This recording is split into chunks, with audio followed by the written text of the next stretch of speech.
Hey guys, welcome to the Google Classroom. I'm going to talk about some instructions with you. We are going to look at two different videos. You only have to do one. You do not have to do both of them. You get to choose which one you want to do, and I'm here to tell you a little bit about each.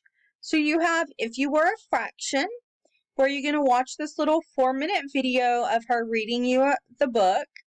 And then afterwards, you're going to go into Google Drawings and you're going to draw as if you were the author or the illustrator. And you are going to create a page within their theme having to do with fractions in the book. Then there's the Hershey's milk chocolate bar fractions that you can do if you don't want to do that.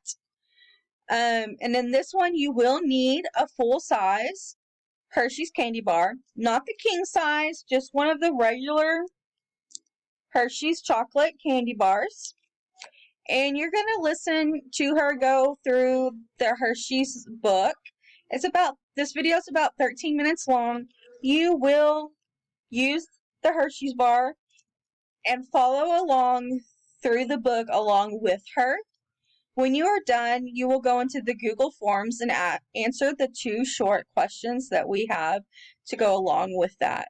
I hope you enjoy the books. Remember, you do not have to do both of them. You get to choose the one you want to do and then submit it. Thank you.